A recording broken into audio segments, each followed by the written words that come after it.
네, 안녕하세요. 전국에 계신 하나생명 라이프 MD를 사랑해 주시고 라이프 MD 도전하고자 하시는 많은 우리 MD님들 반갑습니다. 저는 오늘부터 저희 MD님들하고 10시부터 1시간 반 동안 자격시험 강의를 맡은 이건희라고 합니다. 반갑습니다. 제 이름은 아마 한번 들으면 기억하시기는 쉬울 거예요. 제가 되게 유명한 이름이라서 아마 강사의 이름을 까먹는 거는 없을 것 같고요. 저의 이제 한 가지 목표가 있으면 우리 이제 그 율곡이 선생님이 그 10만 양병설을 주장했듯이 저희 라이프 MD를 참석하시는 분들도 한 10만 명쯤 되면 좋지 않겠나 뭐 이런 생각을 한번 해봅니다. 우리 자영님 어서 오세요. 반갑습니다. 네, 반갑습니다. 환영합니다. 입장하신 분들 인사 한 번씩만 부탁드릴게요. 저희가 첫날이기 때문에 인사를 한 번씩은 좀 하고 진행을 했으면 좋겠다는 마음이 있네요. 그래서 저희가 이제 지난달부터 시작해가지고 라이프 MD 하나생명 라이프 MD 라이브 강의를 진행을 하고 있습니다. 그래서 이번 주에는 저랑 5일 동안 10시부터 11시 반까지 1시간 반 동안 진행을 하고요. 다음 주에는 더 멋진 강사님이 저녁 8시부터 10시까지 2시간 동안 쪽집게 강의로 진행을 하도록 하겠습니다. 은하님 어서 오세요. 안녕하세요. 반갑습니다. 저는 라이프 MD 강의를 맡은 이건희라고 합니다. 그래서 오늘부터 시작해가지고 이제 매일 1시간 반씩 5일 동안 진행이 될 예정입니다. 그래서 제 소개는 간단히 말씀을 드렸고요. 한 장만 넘겨주시면 제가 되게 좋아하는 말이에요. 그래서 아마 저도 여러분들의 얼굴을 직접 뵙지는 못하지만 제가 늘 드는 생각이 이런 말이 있잖아요. 우리가 옷깃만 스쳐도 인연이다. 이런 말이 있는 것처럼 참 여기 들어오시길 참 잘했다. 그죠? 그래서 참 저라는 사람을 만나고 저도 우리 MD님들 만난 거에 대해서 정말 참 잘했다. 뭐 이런 생각을 하고 있습니다. 그래서 이제 5일 동안 재밌고 신나고 유익한 시간이 될 수 있도록 준비 많이 했으니까 한번 들어오신 분들은 지속적으로 참석해 주시고요. 그래서 내 옆에 있는 사람, 혹은 내 앞에 있는 사람, 내 뒤에 있는 사람, 내 옆집 사람, 그 누구라도 한 번쯤은 좀 강의를 참석하시면은 정말 손해보는 시간 아니기 때문에 우리가 딱 아침 10시부터 1시간 반까지는 우리 모두가 한번 강의를 한번 들어보는 시간을 만들었으면 좋겠습니다. 네, 어서오세요. 우정님 어서오세요. 반갑습니다. 네, 어서오세요. 저는 라이프 MD 강의를 맡은 이건이라고 합니다. 네, 한 장만 넘겨주시겠습니까? 혹시 우리 참석하신 분들은 이 라이프 MD라는 걸 어떻게 알게 되셨나요? 그래서 되게 여러 가지 경로가 있겠지만 저희가 요새 광고도 많이 하고 있거든요. 그래서 라이프 MD를 알게 된 경로가 내가 아는 지인이 이렇게 추천했을 수도 있고요. 저희가 이제 라이프 MD 어플, 앱이라고 하죠. 앱이 라이프 캔버스라는 앱인데 이제 거기를 통해 가지고 라이프 MD라는 걸 알게 됐을 수도 있고 저희가 광고도 많이 하고 있기 때문에 어떤 TV라든지 라디오에서도 노출을 됐을 수도 있습니다. 우리 MD님들 어떻게 한번 노출을 받으셨나요? 예전에 라이프 MD라는 건 이제 어떤 시스템이고 어떻게 진행이 되냐면 MD가 이제 머천다이저의 약자예요. 그래서 어떤 상품을 파는 사람, 이제 뭐 어떤 이제 그런 식의 개념인데 보통 저희가 보험 설계사라고 하면은 이제 대면의 영업을 많이 했었잖아요. FP 라는 분이 이렇게 고객을 만나러 가서 직접 설명을 드리고 거기서 이제 이렇게 소통을 하면서 청약과 이렇게 이런 과정을 거치는 게 일반적인 이제 FPN 영업 방법이었다면은 라이프 MD는 조금 이제 개념을 바꿔서 좀 비대면으로 하면 어떨까 하는 생각이 왜 나왔을까요? 올해 아마 아시겠지만 그 이제 코로나라고 하는 신종 바이러스가 이제 굉장히 좀 이렇게 득세를 하고 있잖아요. 그래서 이제 그때부터 시작해가지고 좀 고객님들도 좀 대면이 좀 불편하시니까 우리가 좀 비대면으로 영업을 하면 어떨까라는 생각을 한번 해봤었고요. 그게 이제 실제 구현화된 것이 라이프 MD라는 시스템입니다. 그래서 우리가 이제 비대면, 그러니까 전부 다, 그러니까 처음부터 끝까지 대면하지 않고 이 라이브 강의도 마찬가지로 그거 일환이고요. 대면하지 않고 이제 자격 시험부터 이제 영업하고 기타 이제 여러 가지 부분들을 같이 할 수 있는 그렇게 만들어진 게 라이프 MD입니다. 그래서 아마 광고에서 많이 보셨겠지만 혹시 도전하는 이유가 뭐가 있으신가요? 되게 많이 광고를 했던 부분 중에 하나가 이거 합격을 하면은 50만 원 축하금을 준대. 뭐 이런 것도 있었고 나는 진짜 시간이 좀 없는데 내가 직접 가서 나가서 할 거 하기는 좀 어려우니까 보험 전문가가 한번 돼보고 싶다. 근데 그거를 라이프 MD와 같이 비대면으로 진행 한번 해보고 싶다. 이런 분도 계실 수도 있고요. 근데 저는 이제 가장 좀 바람직하다고 생각하는 것 중에 하나가 아마 보험이 없으신 분들은 없을 거예요. 저도 마찬가지고 우리 MD님들 마찬가지고 보험이 없으신 분들은 없을 건데 이제 보험을 가입하고 나서의 문제가 뭐가 있냐면 내가 무슨 보험을 가입했는지 어떤 보험을 가입했는지 얼마의 보험료를 내고 있는지 또 내가 가입한 보험에 대해 가지고 보험금이 언제 나오는지 이런 것들을 가입할 때 듣잖아요. 근데 들을 때만 잠깐 아는 것 같고 또 조금 지나면 까먹게 되어 있습니다. 사람이 그래요. 그런 부분에 대해 가지고 내가 알고 있으면 그런 부분을 자꾸자꾸 이렇게 보면서 '아 이럴 때 내가 보험을 받을 수 있겠구나. 이런 부분이 부족하니까 좀 채워 넣을 수 있겠구나.' 그러니까 이런 식으로 내 보험과 내 가족들의 보험을 다시 한번 알아보는 이제 그런 시간을 갖는 것도 굉장히 좀 유익할 것 같고요. 인제 난 이제 원래 하는 일이 있는데 이거 말고 이제 내가 좀 투잡 혹은 사이드 잡으로 좀 부수입을 올려보고 싶다. 그래서 제가 한번 읽은 책 중에 이런 책이 있습니다. 이제 뭐 부에 관한 내용이 나오는 책이었는데요. 요즘 같은 시대에는 인제 하나의 직업을 갖는 게 아니라 그 급여의 파이프라고 하죠. 어떤 그 내가 월급을 받을 수 있는 파이프를 여러 군데를 만들어 가지고 한 군데가 좀 약하게 되더라도 다른 데서 쪼금 내 급여를 보충할 수 있는 그걸 이제 급여의 파이프라고 하는데 어떤 사이드 잡의 개념이죠. 그래서 나는 인제 보험에 대한 공부도 하면서 좀 흥미가 생긴다고 하면은 '이걸 통해서 내가 좀 다른 수입을 좀 얻어 보겠다.' 그러니까 요런 것도 한번 있을 수 있을 것 같고요. 네 그다음 넘겨 보겠습니까? 그렇다면은 왜 라이프 MD가 되어야 할까요? 그 수많은 보험회사도 있고 굉장히 많은 인제 뭐 손해보험사도 있고 생보사도 있지만 왜 라이프 MD가 되어야 하는가?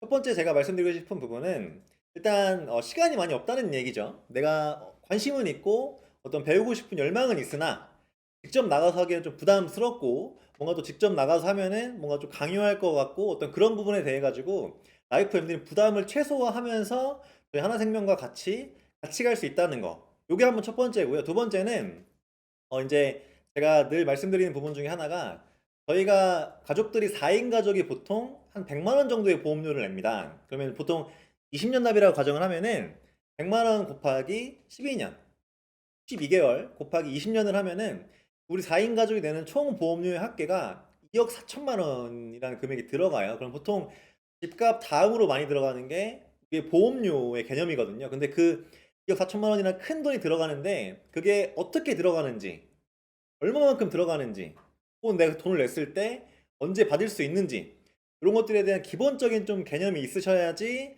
우리가 '아 참 보험 잘 가입했다.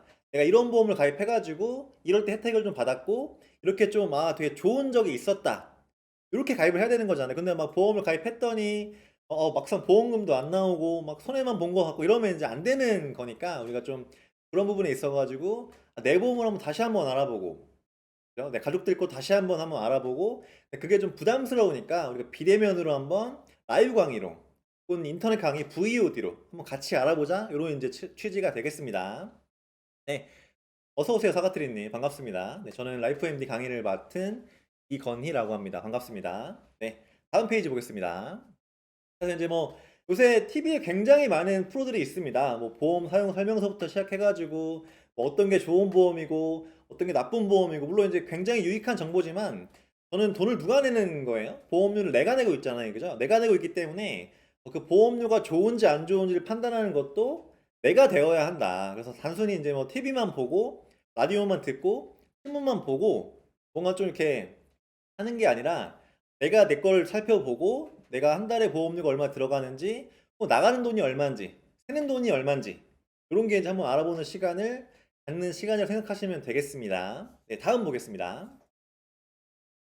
그래서 인제 오늘 어떤 자세로 들어주시면 되냐면 그냥 자세는 어차피 집이실 거니까요. 편하게 들으시면서 머리와 마음은 좀 저한테 좀 열어 주시면 굉장히 좋을 것 같아요. 그래서 이 지금 화면에 보이는 이 애기처럼 애기가 이 목욕하는 것처럼 굉장히 편안하게 들어 주시되 마음과 어떤 머리는 저한테 쪼끔 이제 오픈해 주시면은 이 1 시간 반의 강의가 굉장히 좀 유익한 시간이 될 거라고 생각을 합니다. 네 한번 시작 한번 해 보겠습니다.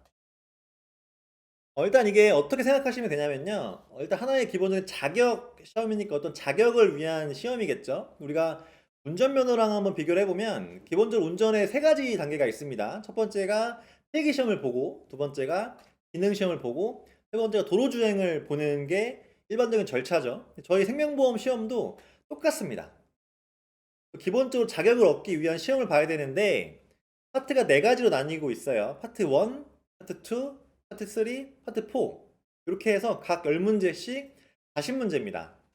뭔가 외워야 되고 주관식 있고 이런 건 아니고요. 전부 다 객관식이니까 걱정을 하지 마셔도 괜찮고요. 그래서 첫 번째 단계가 운전면허에 비하면 어떤 그냥 필기 시험이다. 그래서 100점 만점에 커트라인이 몇 점이냐? 60점 맞으시면 됩니다. 우리가 지금 제가 알아보니까 운전면허 2종을 보실 때 60점만 맞으면 되더라고요. 마찬가지로 저희 자격시험, 생명보험 자격시험도 100점 만점에 60점만 맞으시면은 통과할 수 있는 기준이 된다. 이렇게 한번 보시면 될 것 같습니다. 그래서 이게 마찬가지 이렇잖아요. 저희가 뭐 이제 필기 운전면허에서 필기 시험을 100점을 맞았어요. 그렇다고 해서 운전을 잘하는 건 반드시 아니죠. 마찬가지로 저희가 이제 시험을 100점 맞았다고 해서 어떤 상품에 대해서 많이 안다든지 영업을 잘한다든지 이런 건 아니고 그냥 어떤 지나가는 하나의 절차이지만 어쨌든 국가가 공인하는 자격 시험이기 때문에 이게 100점 만점에 60점은 맞아 주셔야 한다. 이렇게 생각하시면 될 것 같습니다. 네, 다음 보도록 하겠습니다. 그럼 어떻게 구분이 되냐면 파트 1, 2가 하나의 과목이에요. 파트 1이 보험 이론과 윤리고 파트 2가 보험 법규인데 두 가지를 묶어가지고 공통 과목이라고 합니다. 공통은 삼지선다예요. 삼지선다. 삼지선다라는 얘기는 보기가 1번, 2번, 3번까지만 있다. 삼지선다고요. 또 하나의 배점이 3점씩입니다. 그래서 20문제 곱하기 3점을 하니까 60점이잖아요. 그럼 제가 방금 전에 뭐라고 말씀드렸어요? 100점 만점에 60만 넘으면 되는 시험인데 파트 1, 2만 다 맞아도 60점이네. 이런 일이 있어요, 없어요? 없어요, 없어요. 이런 일이 없고요. 그래서 파트 1, 2에서 최대한 많은 점수를 끌어올려 놓고 파트 3 생명보험 파트, 파트 4 제3보험 파트 그래서 역시 마찬가지 점수를 획득하셔야지만 60점 이상을 받을 수가 있는 거고요. 문제는 공통 과목하고 생명보험을 하나로 묶어가지고 이게 생명보험 과목이에요. 그죠? 두 번째 공통, 그러니까 파트 1, 2랑 파트 4를 묶어가지고 제3보험 파트입니다. 그러니까 우리는 두 가지 과목에 대해서 시험을 보는 거고요. 두 가지 과목에 대해서 각각 60점을 맞으셔야지만 각각 판매할 수 있는 자격이 주어지는 겁니다. 이해하셨나요? 다시 한 번만 정리를 할게요. 원래 파트가 파트 1, 파트 2, 파트 3, 파트 4 이렇게 나뉘는데 이거랑은 별개로 우리가 시험 치는 과목은 두 과목이에요. 첫 번째 과목이 생명보험 과목이고요. 두 번째 과목이 제3보험 과목인데 파트 1, 2랑 3를 묶어가지고 하나의 과목을 만들고 파트 1, 2랑 파트 4를 묶어가지고 하나의 과목을 만듭니다. 첫 번째 묶은 과목이 생명보험 과목이고요. 두 번째 묶은 과목이 제3보험 과목인데 각각 얼마가 되어야지만 각각의 점수가 60점이 되어야지만 통과를 한 겁니다. 근데 파트 1, 2가 다 맞으면 60점 만점이잖아요. 다시 말씀드리지만 그런 일이 있어요, 없어요? 그런 일이 없어요. 없기 때문에 우리가 조금 더 집중하고 조금 더 공부를 하셔야지만 통과할 수 있다. 이렇게 보시면 될 것 같습니다. 기본적인 시험의 구성은 이렇게 이루어지고요. 다음 페이지 보겠습니다. 네, 역시 마찬가지로 파트 1, 2랑 3가 묶어가지고 100점 만점인데 60점을 넘으면 되는 거고요. 밑에 보시면 파트 1, 2랑 파트 4를 합쳐가지고 100점 만점인데 60점만 넘으면 재산보험에 대한 자격을 획득할 수가 있는 거죠. 그럼 선생님, 강사님, 생명보험은 뭐고 재산보험은 뭔가요? 거기에 대한 개념은 좀 뒤에서 설명드리도록 하겠습니다. 다음 페이지 보겠습니다.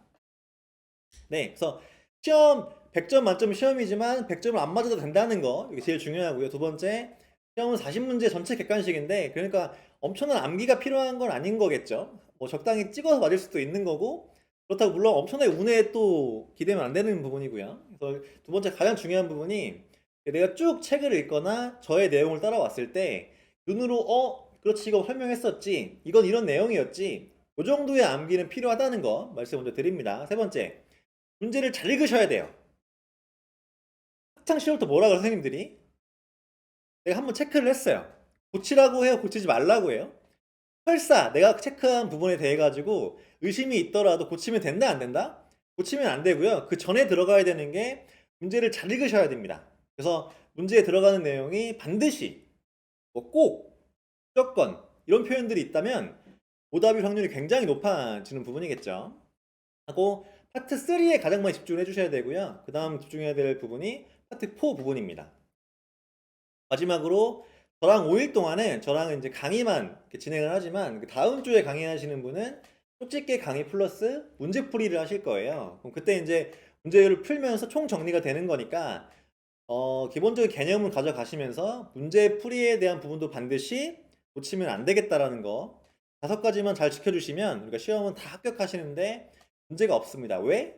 우리 라이프 MD의 최고 강사 저랑 같이 함께 진행을 하니까요. 네, 다음 페이지 한번 보겠습니다. 사실 생명보험이라는 게 나온 게 얼마 안 됐다고 생각을 하시겠지만 우리가 역사적으로 봤을 때는요. 근데 왜 역사를 왜 배울까요? 나는 그냥 보험만 영업하면 되고 상품만 알면 되고 그냥 그 정도 이렇게 하면 될 것 같은데 꼭 역사를 배워야 되는 이유가 왜 있고 나 역사 되게 싫은데라고 하시는 분들도 있겠지만 일단 모든 거의 기본이 역사이기 때문에 같이 한번 보도록 하겠습니다. 그래서 일단 우리가 생명보험이란 용어를 쓴 지는 그렇게 오래되지 않았지만 그 예전부터 생명보험과 비슷한 어떤 개념의 것들은 분명히 존재를 하고 있었다. 고대 시기면 언제 시기예요? 우리 예수님 태어나기도 전의 시대가 고대 시대인데 그때부터 존재를 하고 있었습니다. 두 가지가 있는데 그 첫 번째가 뭐냐면 에라노이란 부분이에요. 에라노이. 그래서 이거는 이제 어떤 종교에서 처음 발생을 했는데 에라노이라는 것은 종교적인 공제 단체였다. 근데 생소하잖아요. 에라노이가 뭐야? 종교라고 하는데 이게 뭐야? 저희는 시험을 보기 위해서 공부를 하는 거기 때문에 이렇게 한번 외워보겠습니다. 앞글자만 따서 에라, 종교나 가져야겠다. 너무 힘들어요. 내가 막 힘드니까 어디 기댈 때가 필요해. 그러니까, 에라, 종교나 가져야겠다. 이렇게 외우시면 될 것 같습니다. 앞에 글자 따가지고 에라, 종교나 가져야겠다. 다시 에라, 종교나 가져야겠다. 그래서 에라노이는 종교적 공주 단체였다.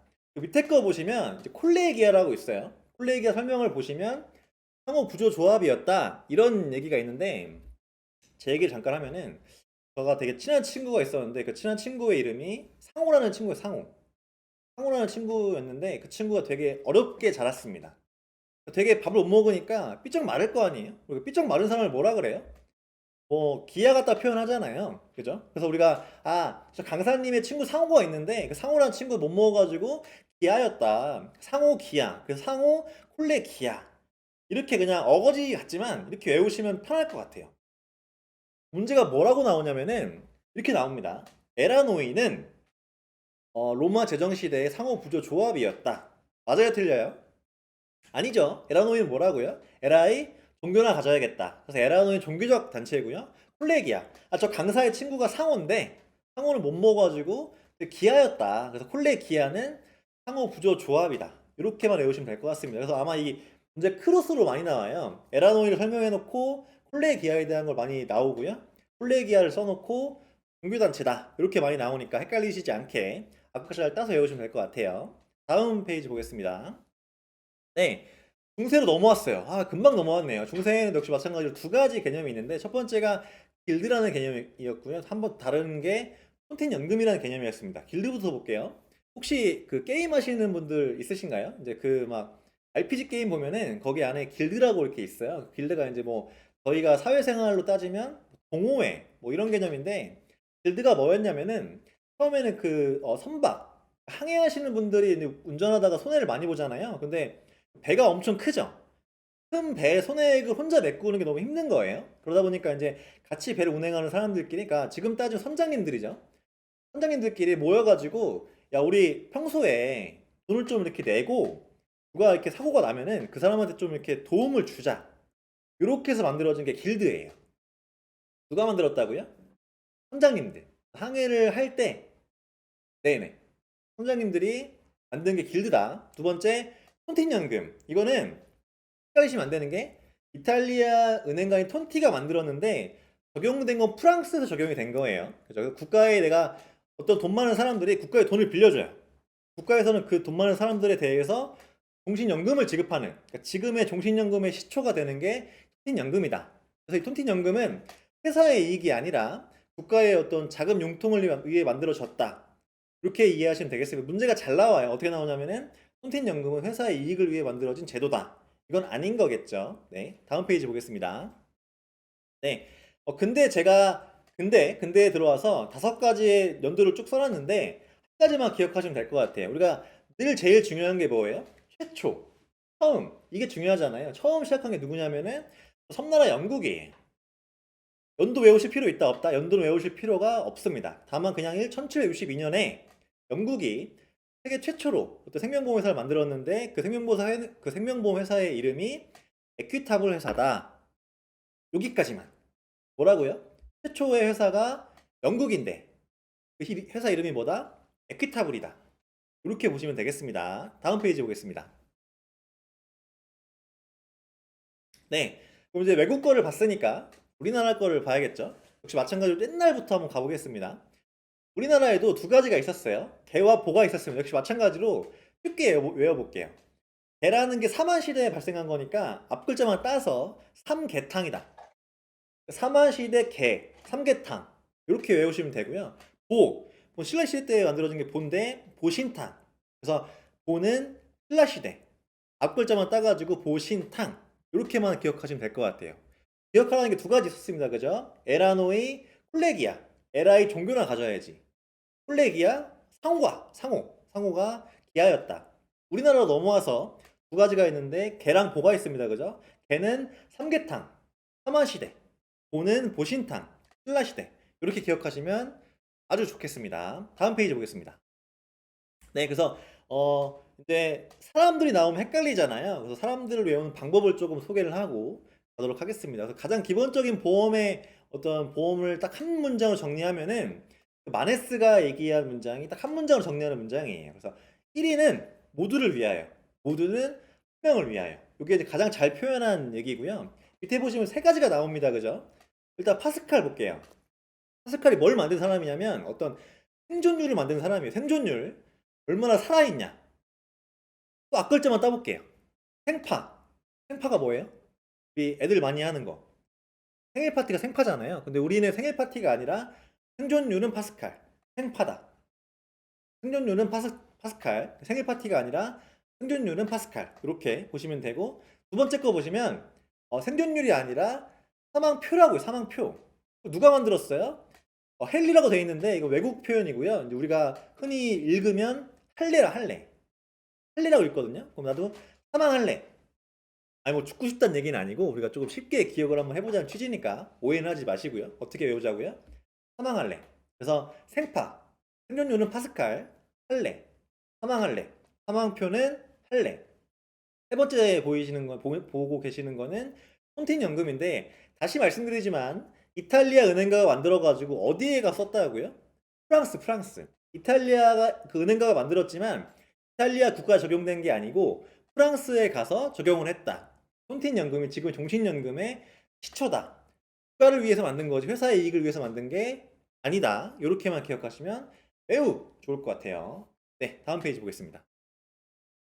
이거는 간단히만 넘어가겠습니다. 외국의 최초의 생명보험회사가 누구였다고요? 영국의 에퀴타블. 우리나라는 최초 생명보험회사가 조선 생명보험 주식회사. 왜 앞에 조선이 붙었어요? 그때 뭐였으니까요? 그때 조선이었으니까. 그죠? 이거 한 가지랑 2번째 포인트 보이시죠? 오른쪽 밑에 포인트 보이시죠? 포인트를 보시면 오해하기 쉬운 게 개인 보험이 먼저 생기고 단체 보험으로 넘어갔다. 이게 아니고 단체 보험이 먼저 막 성장을 하다 보니까 그 영역이 개인 보험까지 이렇게 전환이 되었다. 2가지 뭐라고요? 최초는 어디라고요? 조선 생명보험 주식회사. 2번째 포인트 단체 보험에서 개인 보험으로 넘어왔다는 거. 2가지만 기억하시면 아주 베스트입니다. 다음 페이지 보겠습니다. 여기서는 보셔야 되는 게 딱 한 가지 있는데 2000년대 보시면 방카슈랑스라는 게 있어요. 그죠? 방카슈랑스라는 거는 뱅크 인슈어런스입니다. 뱅크가 은행이죠. 인슈어런스가 보험이니까 은행에서 판매하는 보험을 프랑스어로 방카슈랑스라고 합니다. 이게 2000년 초반에 도입이 되었고요. 그래서 방카슈랑스가 도입된 시기가 2000년 초반이다. 이렇게 문제가 많이 나와요. 그래서 딱 하나만 기억해 주신다면 방카슈랑스, 은행에서 판매하는 보험이다. 왜 은행에서 보험을 판매할까요? 판매 채널을 좀 다양화시키기 위해서 하고, 최근에는 이제 보험 담화라든지 내보험 찾아줌 이런 것들이 이제 다 어플 같은 걸로 다 지금 진행이 되고 있죠. 그래서 딱 기억해야 되는 거 3가지입니다. 최초가 어디라고요? 조선생명보험 주식회사. 2번째 개인보험이 먼저가 아니라 단체 보험을 먼저 팔고 그 영역이 개인 보험으로 전환되었다라는 거. 세 번째, 방카슈랑스, 은행에서 파는 보험이다. 이 세 가지만 꼭 집어주시면 되겠습니다. 다음 보겠습니다.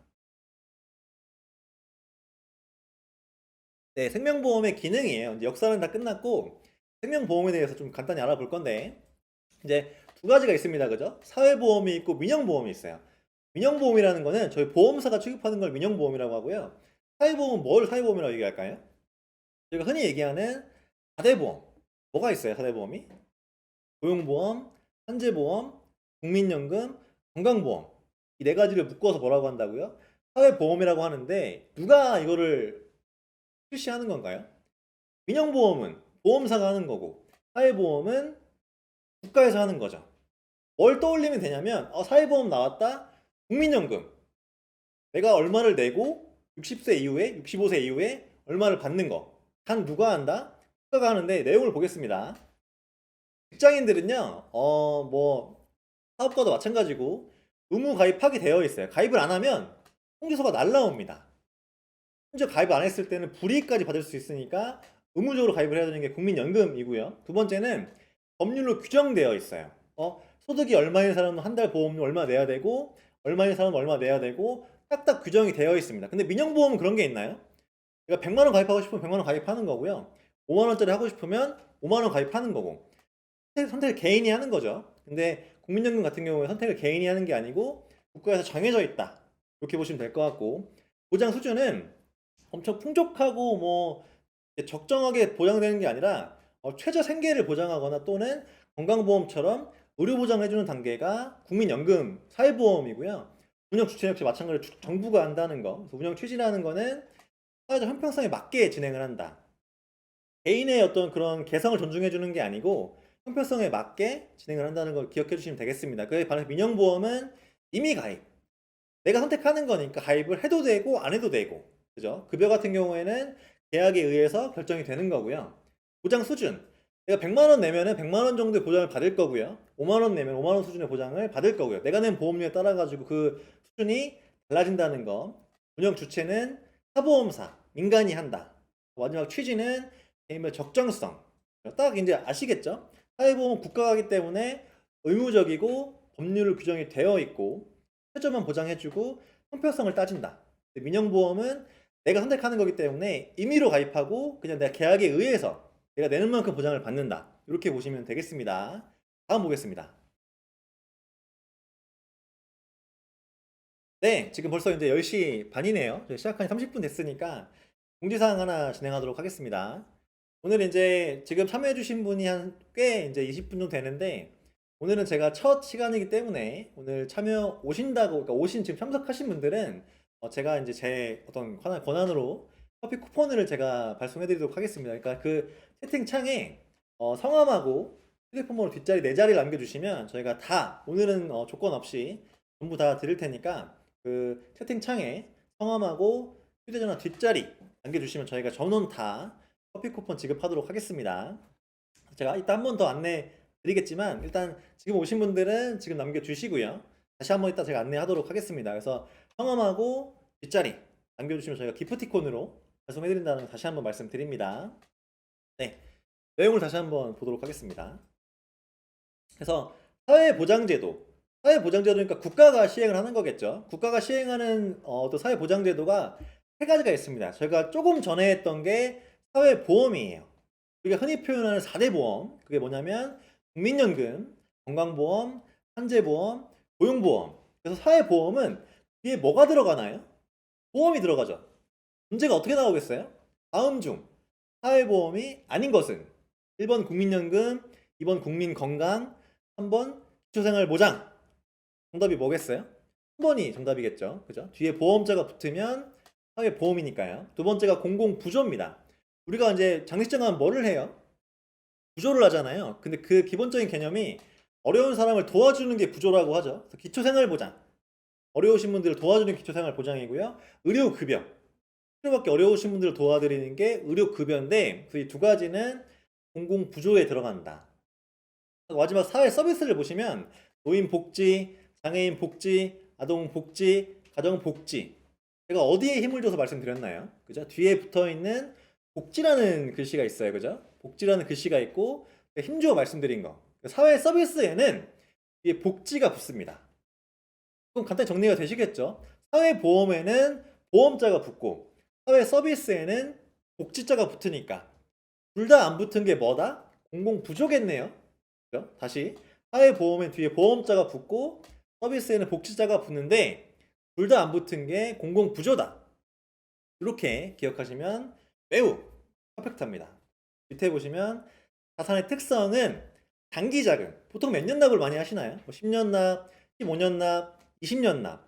연금을 왜 가입하시나요? 내가 지금 젊어서 일해가지고 아직 나이 들어서 받으려고. 엄청 길죠, 그죠? 장기 자금의 성격이 갖고 있고 신탁재산. 보험사한테 맡기는 거예요. 내 돈을 맡기는 겁니다. 신탁이 맡기는 거잖아요, 그죠? 맡기고 운영한다. 이런 개념이고 공공적이다. 돈을 받았으면 그때 지급을 해야겠죠. 근데 그게 안 되면 어려우니까 공공적인 성격을 갖고 있다. 이렇게 기억하시면 좋을 것 같습니다. 다음 보겠습니다. 네. 생명보험 자산. 우리가 이제 계약자라고 하죠. 뒤에서 배우실 건데.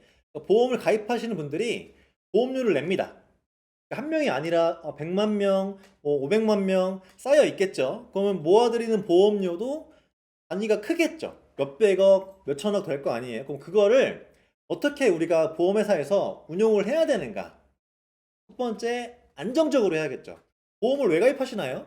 내가 지금 괜찮을 때, 지금 건강할 때, 지금 젊을 때, 보험료를 내고 나중에 아플 때, 나이 먹었을 때, 보험금 탈려 가입하는 거잖아요. 그러면 기간이 길기 때문에 일단 안전해야 돼요.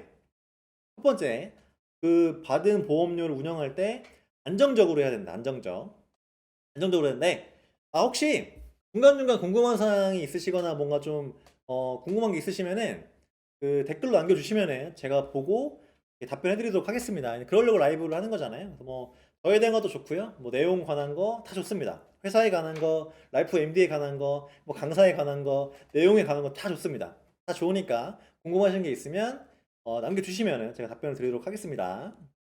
네, 두 번째 수익성. 강사님 그러면 안정성하고 수익성은 좀 대비되는 게 아닌가요? 라고 하실 수도 있지만 안정적으로 운영을 하되 수익은 내야겠죠. 사실 보험회사가 그냥 운영되는 게 아니고 그 모은 돈을 바탕으로 돈을 굴려가지고 이자를 받아서 운영을 하는 거잖아요. 그래서 안정적이기도 필요하지만 수익성도 필요하다. 그죠? 세 번째, 유동성.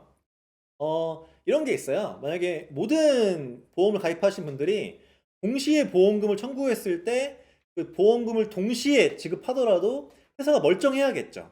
뭐 그런 개념이 있는데 그래서 이게 막 부동산이 많으면 안 되고 어떤 현금화를 빠르게 시킬 수 있는 게 많아야 되는데 그거를 유동성이라고 해요. 어떤 움직일 수 있는 가능성이 유동성이거든요. 그러니까 좀 빨리 돈을 바꿀 수 있는 거 현금으로.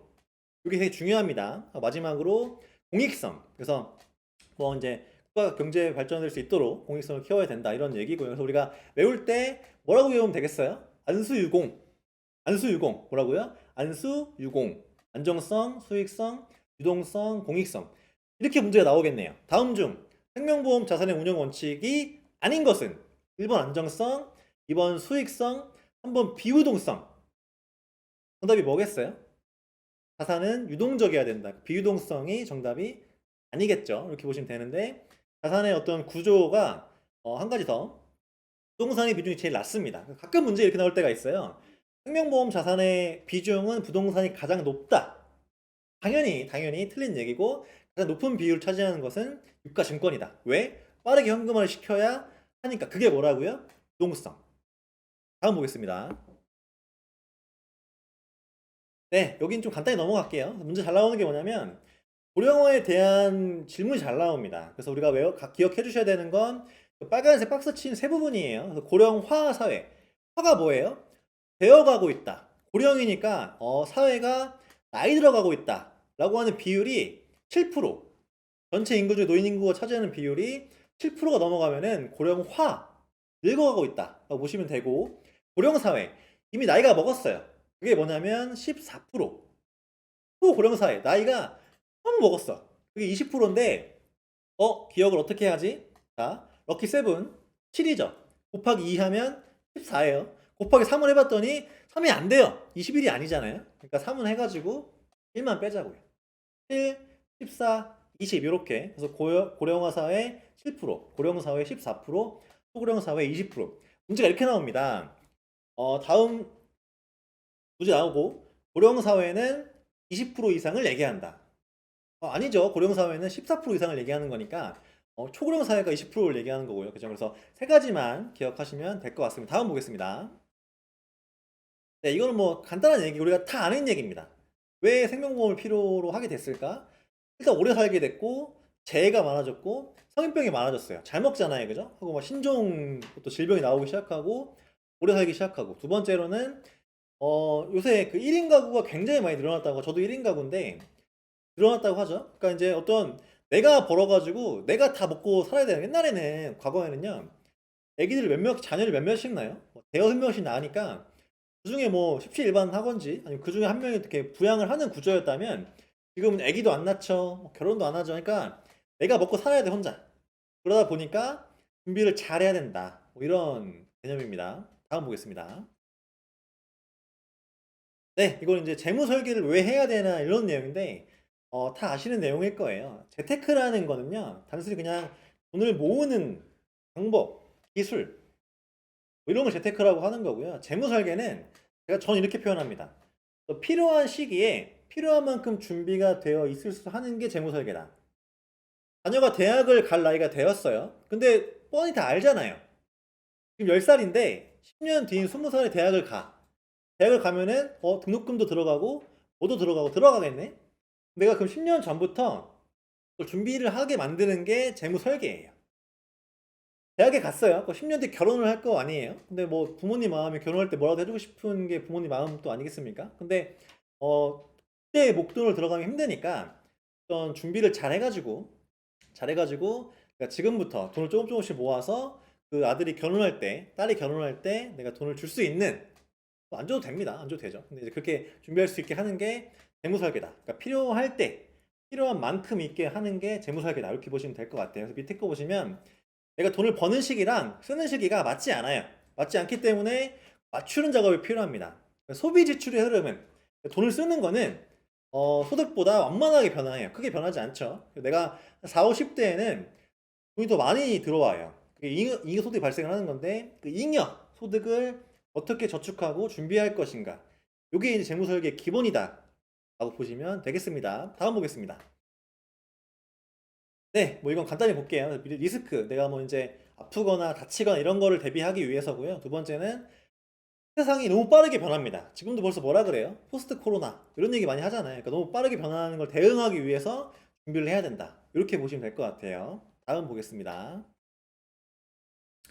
네, 이제 기본적으로 우리가 알아야 되는 내용은 끝났고요. 저희 봤던 내용이 역사, 고대, 중세, 근대 역사 봤었고요. 우리나라 거 봤었고, 또 뭐 봤어요? 여러 가지 봤었습니다. 그죠? 제가 기억하라고 말씀드린 것만 기억하시면 될 것 같고요. 지금부터가 조금 이제 앞에 했던 부분보다는 조금 더 중요한 부분이에요. 생명보험의 기본 원리라든지 어떻게 만들어지는지, 어떻게 구성되어 있는지. 근데 아마 처음 들으시는 분들은 뭐가 좀 어려울 거냐면 용어가 어려워, 용어가. 용어가 다 이제 뭐 한자어, 일본어 이렇게 따온 거라서 되게 생소합니다. 저는 좀 용어 풀이 쪽에 좀 이렇게 집중을 해가지고 말씀드릴 거고요. 그래서 이제 지금 우리가 5일 동안 하는 과정은 보험에 대한 기본적인 용어에 익숙해지는 과정이다. 이렇게 생각하시면 될 것 같아요. 내가 처음 듣는 용어인데, 아니면 이런 용어 내가 들은 거랑 내가 쓰는 거랑은 좀 다른 사용 방법이 있었네. 뭐 이런 것도 있을 수 있고 하잖아요. 그래서 그런 거를 우리가 나랑 용어랑 보험 용어랑 좀 친해지는 과정이다. 이렇게 생각하시면 아주 매우 좋겠습니다. 한번 내용을 보면은 생명보험의 기본 원리예요. 그래서 계약자가 납입하는 보험료. 첫 번째 짚고 넘어가야 되는 게, 계약자가 이제 계약을 하는 사람이잖아요. 그러니까 일반 개인인데 개인이 내는 걸 뭐라고 해요? 보험료라고 합니다. 내가 아프거나 다쳤어요. 그때 받는 걸 뭐라 그래요? 보험금이라고 해요. 내가 내는 게 보험료고요. 내가 받는 게 보험금입니다. 꽤 헷갈리거든요, 이게. 그러니까 흔히 표현할 때, 나 아파서 보험료 받았어. 이거는 이제 맞지 않는 표현이고, 나 아파가지고 다쳐가지고 보험금 받았어. 이게 이제 맞는 표현이에요. 그래서 보험료를 대소의 법칙 위에서 할 건데, 대소의 법칙과 생명표를 기초로 수지 상등의 원칙에 의해 산출을 하는 게 생명보험의 기본 원리인데, 뭔 말인지 모르시겠죠. 아니 뭐 대수의 법칙은 뭐고 생명표는 뭐 앞에서 한 것 같기도 한데 잘 모르겠고 뭐 수지 상등 뭐 수지 맞은 건지 아닌지도 모르 이런 지금 아직 그런 단계이실 텐데 괜찮습니다. 다시 말씀드리지만 용어를 익숙하게 만드는 과정이에요. 차근차근 하나씩 보겠습니다. 다음 페이지 볼게요. 그러면 대수의 법칙이 뭐냐면 옆에 주사위가 그려져 있어요. 그죠? 대수의 법칙이라는 거는 확률 싸움이에요. 대수가 이제 한자가 뭐냐면 대가 만을 대고 수가 이제 숫자 할 때 그 숫자거든요. 그러니까 많은 숫자의 법칙이라는 얘기인데 이런 거예요. 쉽게 예를 들면은 주사위를 한 번 던졌어요. 그럼 몇이 나와요? 1부터 6까지 뭐가 나올지 모르잖아요. 그죠? 두 번 던졌어. 알아요, 몰라요? 몰라요. 근데 그게 100번 던지고 1000번 던지고 10,000번 던지고 10만 번 던지면 확률이 비슷해진다는 거예요. 몇 분의 몇으로? 1부터 6까지니까 6개잖아요. 그죠? 6개 중에 하나니까 6분의 1이죠.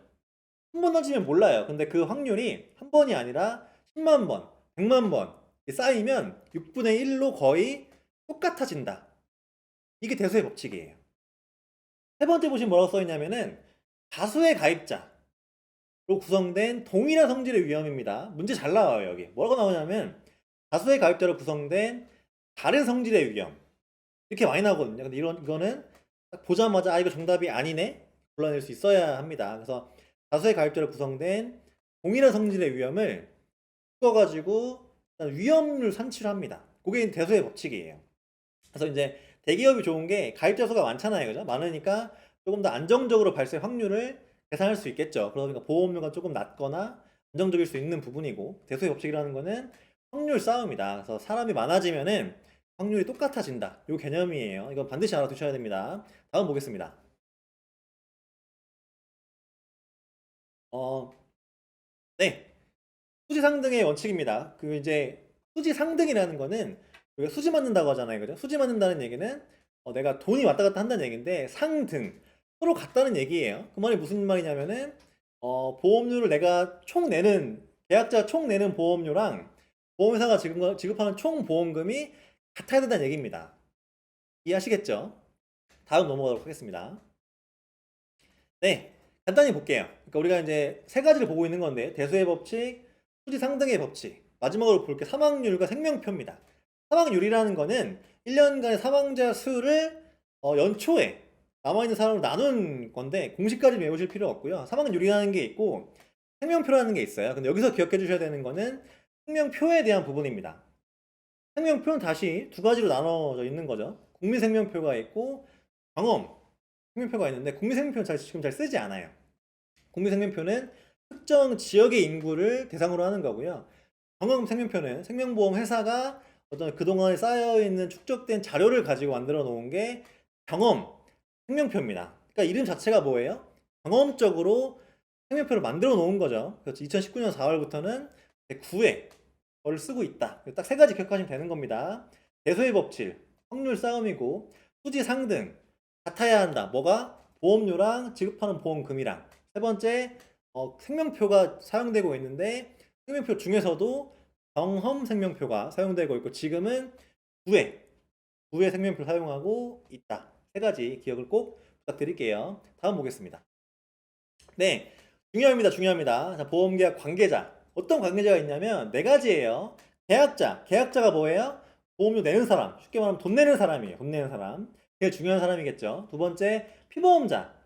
앞에 뭐가 붙어 있어요? 피가 붙어 있잖아요. 쉽게 말하면 피를 봐야 되는 사람이에요. 이 사람이 아프거나 이 사람이 다치거나 이 사람이 돌아가시거나 그렇게 돼야지만 보험금이 나오죠. 그러니까 보험의 주체가 되는 사람이 피보험자고요.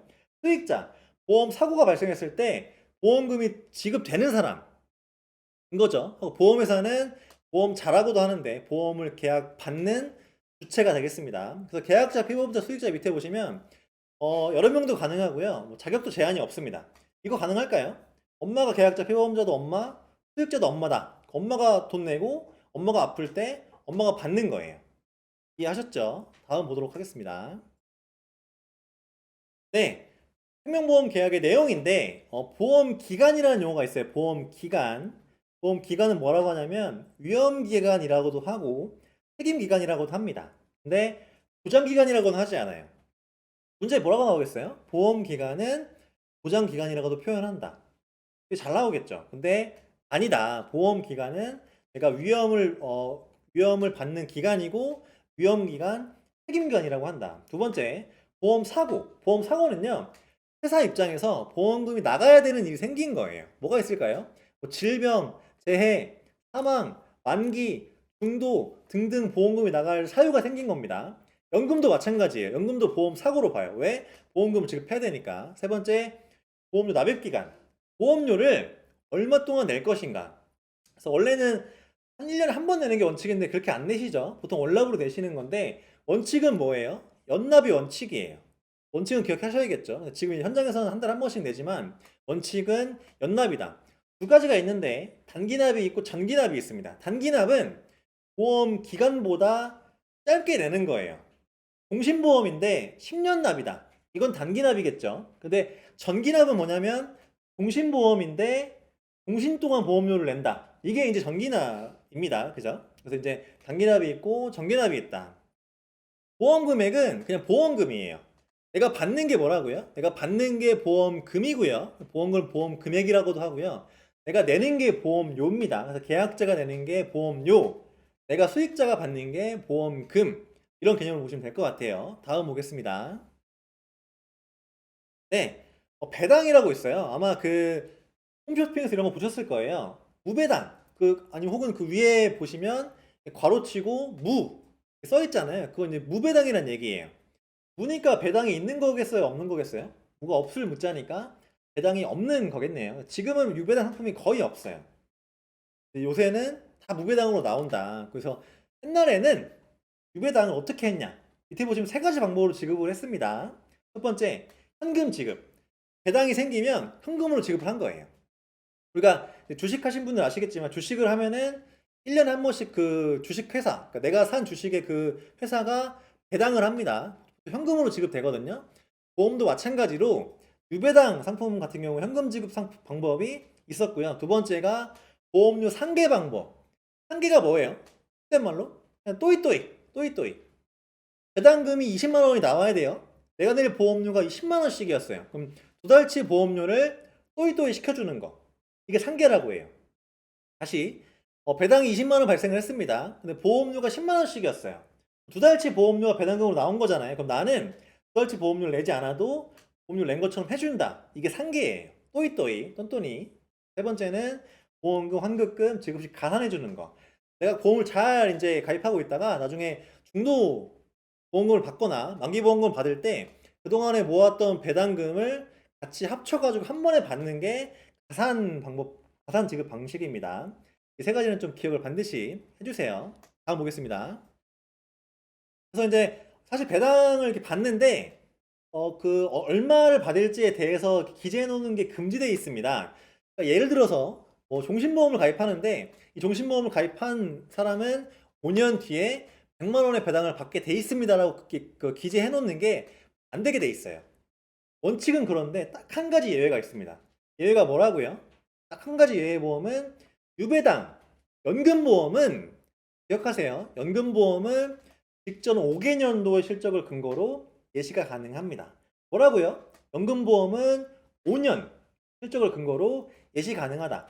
원칙은 안 되는 게 원칙인데 딱 하나만 가능하다. 그 예외가 뭐냐면 연금보험은 5개년 실적을 근거로 예시가 가능하다는 거. 여기까지만 알아두시면 매우 퍼펙트합니다. 다음 보겠습니다.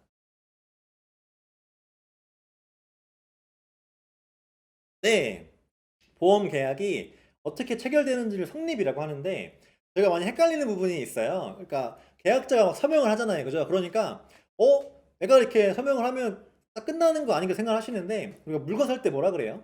아, 부동산에 가서 집을 사려고 그래요. 그럼 살 사람이 사인을 하죠. 팔 사람이 뭐라 그래야 돼요? 그래 너한테 팔게. 그러니까 둘 다 이렇게 어떤 합의가 되어야지만 물건이 왔다 갔다 하는 거잖아요. 마찬가지로 청약이라는 건 계약자가 하는 게 맞는데 끝나는 게 아니고 청약을 했습니다. 그죠? 그럼 그 뒤에 보험회사가 알겠어. 내가 받아줄게라고 승낙을 해줘야 돼요. 그죠? 그래서 청약과 승낙으로 이루어진다. 이런 건데 청약을 했잖아요. 보험회사가 그 승낙하는 기간 동안에 피보험자의 어떤 위험 정도에 따라 가지고 승낙을 거절하거나 거절하면 보험은 없는 걸로 되겠죠. 아니면 별도의 조건을 붙어 가지고 보험료를 올리거나 부담보를 붙이거나 이런 식으로 이제 할 수 있습니다. 그래서 이제 청약만 있으면 계약이 되는 게 아니고 청약도 하면서 승낙까지 해야지만 성립이 가능하다는 거 꼭 기억해 주세요. 다음 보겠습니다. 네, 청약서를 서명하면은 그 계약자 보관료 청약서를 이제 나눠주게 되어 있습니다. 근데 우리가 메일로 보낼 때가 있잖아요. 메일로 보내는 경우에 메일을 내가 보냈다고 해서 끝이 아니고 내가 보낸 메일을 고객이 열어봐야지만 교부한 걸로 보는 거예요. 그러니까 교부가 나눠준다는 얘기인데 메일 같은 경우에는 나 보냈어 끝이야 이럴 수 있잖아요. 그게 아니라 나도 메일을 보내고 고객도 메일을 열어봐야지만 수신해야지만 교부한 걸로 인정한다라는 거고요. 전화로 만약에 계약하는 경우가 가끔 있거든요. 그런 경우에는 이런 안내 멘트 들어보셨죠? 고객님 이거는 지금 녹음될 수 있고요. 이런 멘트 들어보셨죠? 그래서 이제 녹음을 하면은 그 약관의 내용을 교부한 걸로 간주하겠다. 꼭 기억해 주셔야 됩니다. 내가 송신하는 기준이 아니고 그 계약하신 분이 수신한 기준이다 하고 전화했을 때는 녹음했을 때 인정을 해준다라는 거. 다음 보겠습니다. 청약 철회. 청약을 했으면 청약 철회인데 우리가 물건 옷 같은 걸 사도 반품 기간이 있잖아요. 내가 이제 딱 백화점에 갔어요. 옷을 샀어. 딱 마음에 들어가 샀는데 집에 가서 입어보니까 좀 나랑 안 어울리는 것 같아요. 그럼 어떻게 할 수 있어요? 그 다음날 가서 환불할 수 있잖아요. 반품이라고 하는데 보험도 반품이 가능합니다. 근데 보험 반품이라는 표현을 쓰지 않고요. 보험은 청약을 철회한다. 청약 처리라고 합니다. 그죠? 그래서 내가 이제 고민해보다가 이건 좀 신중하게 해야 될 것 같아요. 나중에 할게요라고 하는 거를 청약 처리라고 하는데 기간이 있어요. 기간. 그 기간이 언제냐면 딱 두 가지 기억해 주시면 돼요. 보험 증권을 받은 날로부터 15일, 청약한 날로 30일. 그러니까 내가 11월 1일 날 청약을 했어요. 근데 12월 1일까지만 청약이 30일이니까 청약 철회가 가능한 거고 12월 2일이 되면은 청약 철회가 불가능한 거죠. 왜? 30일이 지났으니까. 얼마라고요? 증권 받고 15일, 청약하고 30일. 증권 받고 15일, 청약하고 30일. 근데 철회가 불가능한 경우가 딱 세 가지 있는데 그게 언제냐면은 첫 번째, 진단 계약. 대부분 무진단 계약인데요. 진단 계약이 있어요. 그 의사가 딱 보더니 이거는 보험 가입하기 좀 위험하니까 진단을 받아오세요. 괜찮으시면 가입시켜 드리겠습니다. 라는 게 진단 계약인데 진단 계약이 들어가면 청약 처리가 불가능합니다. 첫 번째. 두 번째는 전문보험 계약자의 계약. 그럼 전문보험 계약자가 누구냐면은 뭐 국가, 지방자치단체 이런 게 전문보험 계약자고요. 세 번째, 보험 기간이 1년 미만인 계약. 뭐가 있겠어요? 자동차 보험 같은 거 있겠죠. 이런 것들 이제 1년 미만이니까 청약 처리가 불가능하다. 이렇게 문제 많이 나옵니다. 다음 중 청약 처리가 불가능한 계약이 아닌 것은 1번 진단 계약, 2번 전문보험 계약자의 계약, 3번 보험기간이 3년 미만인 계약. 정답이 뭐예요? 4번이죠. 1년 미만일 때만 청약 처리가 불가능하니까 기억하시겠죠? 다음 보겠습니다. 네, 이건 빨리 넘어갈게요. 그래서 이제 청약 처리를 하면은 회사는 3일 이내에 보험료 반환해야 되는데 그 뭐가 문제냐? 청약 처리를 신청하면은 그 한순간부터 보장을 하지 않습니다. 무슨 말이냐? 3일 이내잖아요, 그죠? 청약 처리를 했어요. 근데 보험료가 반환이 안 됐어. 근데 그 사이에 사고가 났어요. 근데 그럼에도 불구하고 철회한다고 얘기했기 때문에 보장을 하지 않는다는 얘기입니다. 아시겠죠? 그러니까 3일 동안 그 사이에 보험료가 안 돌아가더라도 청약 철회했기 때문에 보장을 하지 않는다라는 거. 이것만 기억하시면 될 것 같아요. 다음 보겠습니다. 네. 승낙의 거절은 어떻게 생각하시면 되냐면 청약 철회 누가 하는 거예요? 청약의 철회는 계약한 계약자가 하는 거예요. 변심일 수도 있고 여러 가지가 있겠죠. 근데 승낙의 거절은 누가 하는 거예요? 회사가 하는 겁니다. 그러니까 주체가 다른 거예요. 청약 철회는 계약자가 하는 거고요. 승낙 거절은 회사가 하는 건데 마찬가지로 무진단이든 진단계약이든 청약일로부터 혹은 진단일로부터 며칠 이내에 승낙을 해야 되냐면 30일 이내에 승낙해줘야 돼요. 만약에 뭐 그럴 일은 없겠지만 바빠가지고 정신없어가지고 한 달이 지났습니다. 그러면 어떻게 하는 걸로 본다고요? 그 계약은 회사가 승낙한 것으로 본다. 아시겠죠? 30일 동안 승낙할 수 있는데 30일이 만약 지났어. 지난 계약은 회사가 승낙한 것으로 간주한다. 그게 승낙 거절이에요. 청약철에는 계약자가 하는 거고 승낙의 거절은 회사가 하는 겁니다. 네, 다음 보겠습니다. 네. 1 시간 반 동안 저는 쉬는 시간 없이 할 예정입니다. 그래서 인제 우리 MD님들은 좀 바쁘시거나 이러면 잠깐 인제 화장실 갔다 오시고 잠깐 이렇게 발음 쓰시고 하시고요. 저는 인제 1 시간 반 동안 제가 할 예정이니까 '어 이거 잠깐 놓치면 어떡하지?'라는 생각하실 수 있는데 어차피 이거는 반복이에요, 반복. 했던 말 또 하고, 또 하고, 또 하고, 또 하는 거기 때문에 잠깐 자리 비우는 거 충분히 가능하고요. 또 이건 다 녹화해 가지고요. VOD를 올리기 때문에 '자리 비우면 어떡하지?' 괜찮습니다. 자유롭게 커피 드시고 다녀오세요. 저는 1 시간 반 동안 집중해서 하도록 하겠습니다. 다시 한번 내용으로 들어가 보겠습니다. 그럼 인제 청약도 하고 승낙도 했습니다. 성립이 된 거잖아요. 그죠? 그럼 그 성립된 계약이 언제부터 효력을 발생하냐? 바꿔 말하면 언제부터 사고를 보장해 주냐? 요게 인제 중요하겠죠. 두 가지로 나뉩니다. 무진단 계약. 일반적인 계약은 내가 돈을 낸 순간부터 보장 개시가 되는 거예요. 요즘은 보통 계약하는 날하고 보험 돈 내는 날하고 같은 날 진행되거든요. 그러니까 계약하는 날 승낙의 여부와는 관계없이 보장은 시작이 된 거예요. 그러니까 설사 승낙이 안 되더라도 보장이 되기 때문에 그 사이에 발생한 사고는 보장이 되는 겁니다. 그죠? 근데 진단 계약은 쪼끔 다른 게 있는데 진단은 둘 다 돼야 돼요. 보험료도 내야 되고 진단도 완성이 돼야 됩니다. 그러니까 둘 다 된 시점부터가 보장 개시. 예를 들어서 내가 1회 보험료를 11월 1일 날 냈어요. 근데 진단 계약은 아직 보장이 안 된 거죠. 왜? 진단을 받아야 되니까. 하고 진단을 11월 3일 날 받았어요. 보장 개시일이 언제가 되는 거예요? 보험료도 내고 진단도 받은 11월 3 일이 되는 거겠죠. 고게 인제 무진단 계약하고 진단 계약의 차이점이다. 진단 계약은 진단하고 보험료 납입이 둘 다 이루어져야지만 보장 개시가 가능하다. 이렇게 보시면 되겠습니다. 다음 보겠습니다. 네. 그래서 진단 계약에서 돈을 냈지만 진단을 받지 않았어요. 근데 또 하필 어떻게 하다 보니까 그 사이에 사고가 났어요. 근데 그 사고에 대해서는 보장받을 수가 없습니다. 왜? 진단 계약의 보장 개시일은 언제니까? 돈도 내고 진단도 받은 그때니까 둘 다 완성이 돼야지만 보장이 개시가 되는데 진단 안 받은 거잖아요. 그죠? 안 받을 때에는 보장을 받을 수가 없다. 둘 다 돼야지만 보장 개시가 시작이 되는 거다. 이 말씀 다시 한번 드립니다. 꼭 기억해 주세요. 다음 보겠습니다. 네. 그러면 인제 그러니까 보장이 개시가 되면은 뭐 진단 계약 같은 경우에는 돈도 내고 진단도 받고 무진단 계약 같은 경우에 돈을 냈을 때 인제 어떤 보장 개시가 되는데 승낙하기 전에 보험 사고가 나더라도 보험회사가 면책할 수 있는 그러니까 보험회사가 보험금을 지급하지 않아도 되는 사항이 몇 가지가 있습니다. 요거 좀 기억을 해 주셔야 될 것 같아요. 첫 번째 뭐냐면 계약자가 돈 내는 사람이 회사에 알렸는데 그 알린 내용이 보험금 지급 발생에 영향이 있음을 회사가 증명해야 돼요.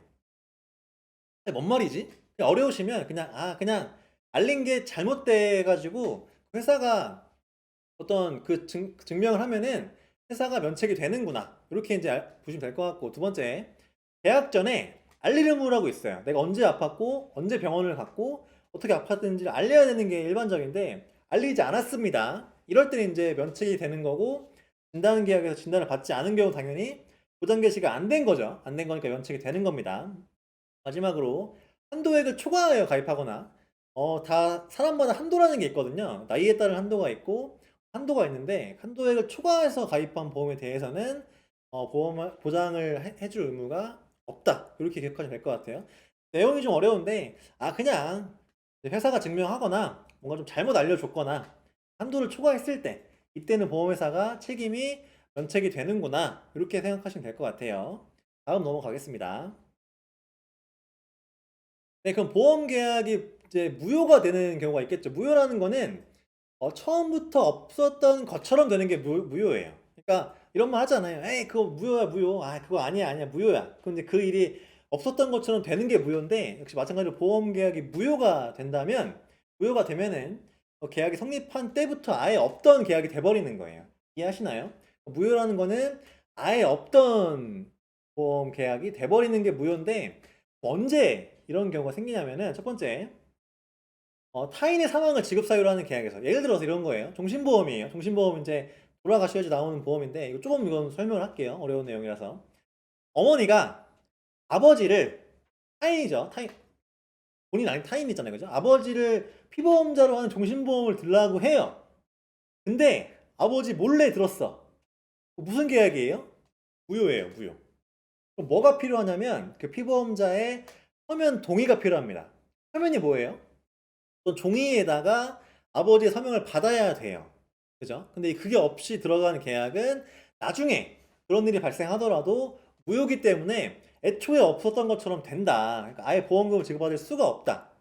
이해하시나요? 그러니까 내가 아닌 나 말고 다른 사람을 피보험자로 하는 계약에서 그 사람의 계약 서면 동의가 없는 경우에는 무효입니다. 되게 중요한 내용이에요. 두 번째, 만 15세 미만 신상실자, 신박약자.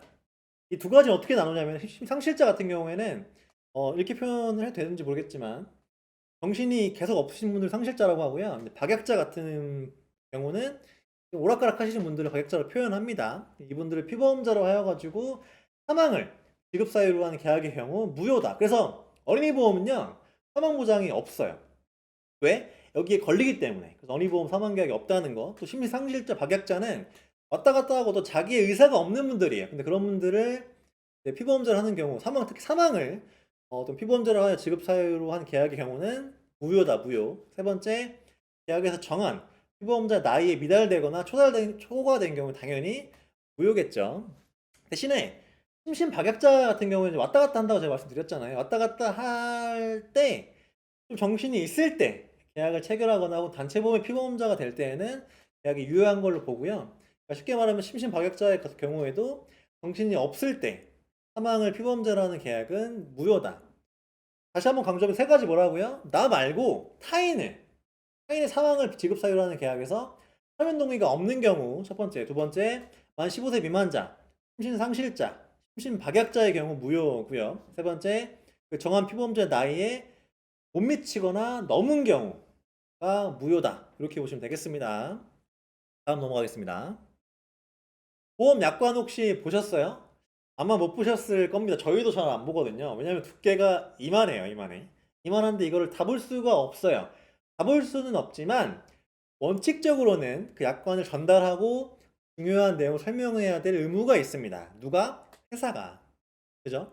약관이란 건 어떤 거기 보험 약관에 적혀 있는 보험료를 얼마 내야 되는지, 어떻게 보장이 되는지, 언제 보험금이 안 나가는지 권리와 의무를 쭉 나열하는 게 보험 약관인데 기본적으로 설사 못 받아보셨을지라도 원칙적으로는 약관을 교부하고 중요한 부분 설명해야 될 의무가 있다. 누구한테요? 보험회사한테요. 다음 넘어가겠습니다. 네, 만약에 회사가 이 설명 의무를 위반했어요. 바꿔 말하면 설명하지 않았으면 어떻게 되냐? 그럼 계약자는 원래 허약 처리 기간이 얼마였죠? 허약 처리 기간이 30일이었잖아요. 그죠? 그거랑은 별개로 교부를 못 받았다고 하면은 3개월 이내에 계약을 취소할 수가 있어요. 역시 마찬가지로 없던 계약이 되는 거겠죠. 만약에 그러면 3개월 이내에 약관을 못 받아서 계약을 취소를 했다. 취소한 경우에 회사는 그동안 낸 보험료 플러스 보험 계약 대출이율, 뭐 흔히 표현하는 약대이율이라고 하죠. 약대이율을 연단위 복리로 계산해가지고 이거 추가해서 이렇게 지급을 하는 겁니다. 근데 중요한 거는 얼마 이내에 3개월 이내 계약 취소가 가능하다는 거. 이게 중요한 거예요. 그래서 회사는 반드시 보험 여건을 교부, 전달하고 설명해야 될 의무가 있다는 거 꼭 기억해 주세요. 다음 보겠습니다. 네. 이건 왜 나오냐면 책에 이렇게 들어가 있는 내용이거든요. 간단히만 볼게요. 그래서 이제 장애라고 나와 있어요. 장애라는 거는 내가 치료를 다 했어요. 치료했는데 원치 판정을 받았어요. 원치 판정을 받았는데도 어떤 영구적인 손실이 있어요. 그렇게 봤을 때 장애라고 하는 건데 영구적이라는 얘기는 치유 다 했는데 어떤 더 이상 회복 가망이 없는 상태가 영구적이고요. 치유 후라는 거는 어떤 그 증상이 계속적으로 나타나는 기간을 치유 후라고 하는데 장애의 기간이 5년 이상인 경우에 장애 지급률의 20%가 장애 지급률이 된다. 이렇게 보시면 이것만 기억하시면 될 것 같아요. 그래서 이제 질병을 치유하고 나서 어떤 영구적인 신체 손상이다. 이렇게 보시면 되는데 그 장애의 기간이 5년이 넘어간다고 봤을 때 20%다. 이렇게 기억하시면 될 것 같습니다. 다음 페이지 보겠습니다. 네. 회사의 두 번째 의무예요. 첫 번째 의무는 약관 교부 의무였고요. 두 번째 의무는 보험금 지급 의무겠죠. 사실상 제일 중요한 의무겠죠. 우리가 보험을 왜 가입할까요? 보험금 받으려고 가입하는데 보험금을 안 준다? 이거 좀 안 되는 일인 것 같아요. 그럼 보험금의 종류가 뭐가 있냐면 일단 중도보험금. 중도보험금이라는 거는 보험기간 중에 특정 시점에 살아있는 경우에 지급하는 게 중도보험금이에요. 중도가 뭐예요? 중간에 계시니까 지급하는 게 중도보험금이에요. 두 번째, 만기보험금. 내가 보험을 잘 유지해가지고 만기를 끝냈어요. 그때 나가는 게 만기보험금입니다. 그죠? 세 번째, 사망보험금. 종신보험에 해당되는 얘기겠죠. 피보험자가 보험기간 중에 사망했을 때 지급하는 게 사망보험금인데, 중도보험금이든 만기보험금이든 사망보험금이든 청구를 하면은 보험회사는 보험금 지급해야 될 의무가 있다. 첫 번째, 약관 교부 의무. 두 번째, 보험금 지급 의무. 누가요? 계약자가요? 아니요. 회사가요. 회사가. 다음 보겠습니다. 네, 그래서 이제 이거는 조금 어려운데 괜히 글씨 많으면 어려워 보이시죠? 제가 간단히만 볼게요. 그래서 이제 보험금 지급 의무가 뭐냐면 고객이 보험금 그 서류를 제출합니다. 그러면 3일 이내에 보험금을 지급을 해야 되는데 좀 뭔가 복잡해 보여요. 그러면 10일 안에만 지급하면 된다. 근데 10일도 아닌 것 같아. 그러면 30일 이내에 하면 된다. 이렇게만 기억하시면 될 것 같아요. 뭐라고요? 기본적으로 3일인데 뭔가 좀 복잡해. 그럼 10일까지 늘려줄게. 10일도 안 될 것 같아. 그러면 30일 안에만 해.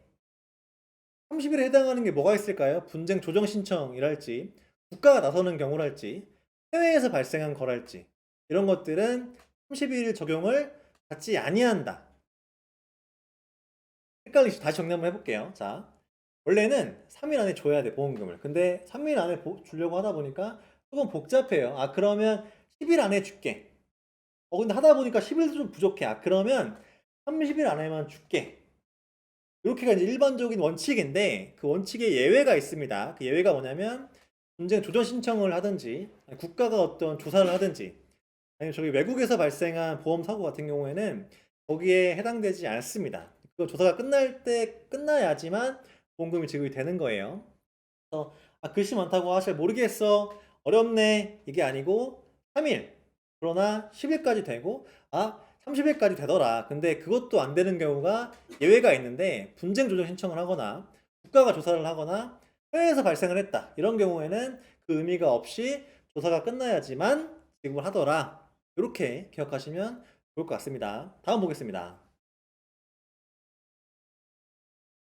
네, 그래서 이제 간단한 개념이에요. 일반 실종 같은 경우에 5년간 생사가 분명하지 않은 경우에 사망보험금을 지급을 하고요.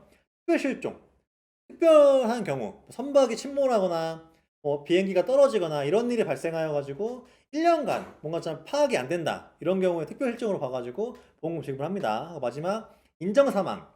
그러니까 잘 모르겠는데 그냥 사망한 것 같아요. 근데 그 사망한 것 같아요를 그 근무하고 있던 어떤 지자체장이 승인을 해줬어요. 그런 경우도 마찬가지로 사망보험을 지급하는 게 사망한지 안 한지는 모르겠지만 그냥 인정해야 될 것 같아요. 상황이 이런 경우 인정 사망으로 봐가지고 일반 실종 5년, 특별 실종 1년, 인정 사망 이렇게 보시면 되는데 문제가 어떻게 나오냐? 특별 실종, 뭐 선박이 침몰하거나 추락하여 끔찍한 일 발생하여 가지고 생사가 2년간 분명하지 않은 경우 특별 실종에 해당된다. 맞아요, 아니에요? 2년이 아니고 1년입니다. 그죠? 잘 나온다는 거 기억 꼭 해주세요. 다음 페이지 보겠습니다. 네. 방금 전에 두 가지 의무가 보험회사의 의무였어요. 첫 번째, 약관을 교부하고 설명해야 되는 의무. 두 번째가 보험금을 지급해야 되는 의무가 회사의 의무였다면 지금부터는 누구의 의무냐면은 계약자의 의무예요. 계약자의 의무. 첫 번째, 계약 전에 충분히 회사한테 알려줘야 합니다. 뭐를요? 내가 언제 병원에 갔었고, 언제 약을 먹었고, 언제 아팠고, 이런 것들을 알려줘야 돼요. 그럼 그 회사는 그걸 토대로 판단해가지고, 당신은 조금 위험하니까 보험 좀 더 받아야 될 것 같아요. 혹은 특정 부위는 우리가 보장을 못 해줄 것 같아요. 이런 것도 정할 수 있겠죠. 그래서 가장 계약자의 중요한 의무가 고지 의무. 바꿔 말하면 계약 전에 알릴 의무다. 굉장히 중요합니다. 꼭 기억해 주세요. 다음 페이지 보겠습니다. 네. 두 번째, 회사가 보험금을 지급할 의무가 있다면 계약자는 보험료를 납입할 의무가 있겠죠. 돈이 왔다 갔다 해야 되는 거잖아요. 그죠? 그래서 계약자가 되는 걸 보험료라고 하니까 계약자는 보험료를 납입을 해야 되고 회사는 그걸 잘 모아놨다가 보험금을 지급해야 되고 이게 두 번째고 세 번째가 통지 의무예요. 통지.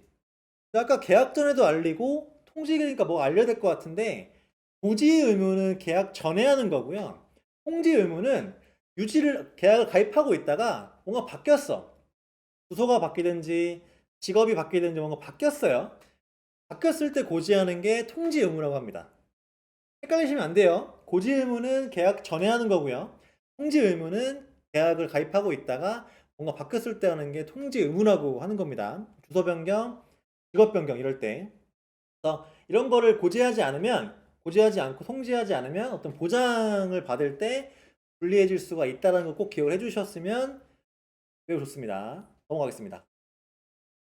네. 근데 이제 원래 계약 전에 알리지 않으면 회사 입장에서는 그러니까 해지할 수가 있어요. 아까 회사가 어떻게 했어요? 약관을 전달하지 않으면 계약자 입장에 3개월 이내에 그 계약을 취소할 수 있었죠. 지금 기억 안 나시는 거 아니죠? 다시.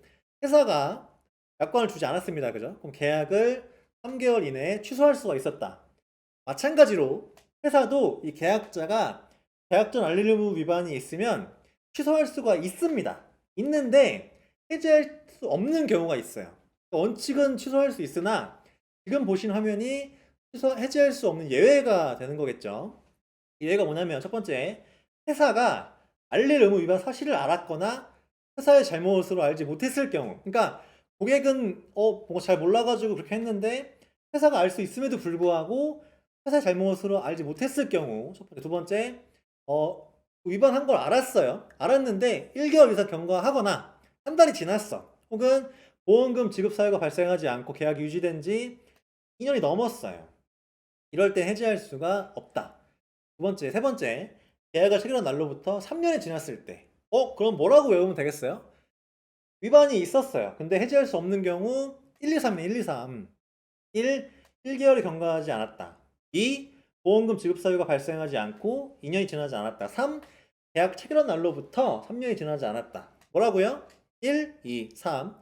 1만 1개월이고 2, 3은 2년 3년입니다. 그죠? 네 번째, 보험 설계사가 고객에게 부실고지를 권유한 경우, 뭐 없는 경우겠지만 이런 경우 있을 수 있겠죠. 그렇게 얘기하면은 보험 가입이 안 될 수도 있으니까 그냥 이렇게 얘기하지 말자. 뭐 이런 경우가 있을 수 있겠네요. 여기서 기억하셔야 되는 거는 1, 2, 3입니다. 1개월 이상 경과하였거나 2년이 지났거나 3년이 지난 경우 그런 경우에는 회사가 알고 있더라도 해지할 수가 없다라는 거 기억해 주세요. 다음 보겠습니다. 네, 조금 이제 어려운 단어가 나오는데 이게 뭐라고 나와 있어요? 보험료 납입 최고 기간. 최고가 뭐겠어요? 최고가 따봉은 아닐 거 아니에요. 최고 그죠? 최고가 뭘까요? 따봉의 최고가 아니라 우리 흔히 말하는 뭐라 그래? 빚쟁이들이 많이 하는 거 뭐라고? 물론 이제 보험회사가 빚쟁이라는 얘기가 아니고 쉽게 이해를 하기 위해서 독촉하는 걸 최고라고 합니다. 독촉. 빨리 내세요. 보험료 안 내시면은 보장을 못 받으시니까 내셔야 돼요 하는 걸 최고라고 해요. 뭐라고요? 따봉이 아니고 보험료 내셔야 돼요. 왜? 보험료 안 내시면 보장을 받을 수가 없습니다. 최고하는 거를 납입 최고라고 하고 독촉이라고 합니다. 근데 기간이 어떻게 되냐면 2번 이상 내지 않으면 계약을 해지할 수가 있어요. 자, 볼게요. 2달 이상, 2회니까 2달이겠죠. 2달 동안 계속 납입 독촉을 했어요. 근데 2회 이후에도 연체가 됐습니다. 그러면 해지할 수가 있는데 해지가 언제 되냐면 최고 기간이 며칠까지냐면 14일까지예요. 14일 지난 그 다음 날에 계약 해지가 되는 겁니다. 그러니까 처음 최고한 날로부터 며칠 뒤에 해지가 되는 거예요. 보름 뒤에 15일 뒤에 되는 이해하시죠? 다시 2회 이후에 보험료 연체됐습니다. 그러면 이제 최고를 해야겠죠? 최고를 며칠 동안 한다고요? 14일 동안 한다고요. 14일 동안 최고를 했는데 답이 없어요. 응답도 없고 답장도 없고 아무것도 없을 경우에 최고가 끝나는 날이 아니고 끝나는 날의 다음 날에 계약이 해지가 된다. 이렇게 보시면 되겠습니다. 다음 페이지 보겠습니다. 네, 통지금 아까 말씀드렸죠. 이제 계약자의 의무인데 보험회사가 주소가 바뀌거나 뭐 직업이 바뀌거나 이럴 때 지체 없이 통보를 해야 합니다. 왜? 불이익을 받을 수가 있거든요. 특히나 뭐 직업 같은 경우에는 뭐 재해보험이다. 그럼 직업이 바뀌면 재해가 뭐 확률이 올라갈 수가 있잖아요. 그런 경우에 보장을 못 받을 수가 있기 때문에 통지 의무는 반드시 꼭 지켜주셔야 합니다. 네, 다음 보도록 하겠습니다. 계약의 부활. 부활은 아까 앞에서 보셨던 것처럼 계약이 납입이 2회가 연체가 되고 계약이 최고까지 됐는데 유지가 안 됐어요. 근데 그 계약자가 몰랐으면 이제 부활할 수 있잖아요. 근데 부활할 수 있는 조건이 있습니다. 조건이 뭐냐면 계약은 해지가 됐습니다. 근데 해지는 됐는데 환급금은 받지 말아야 돼요. 첫 번째, 두 번째, 해지된 날로부터 3년 이내 신청해야 됩니다. 세 번째, 부활을 위해서 연체보험료, 만약에 10개월 연체가 되었다.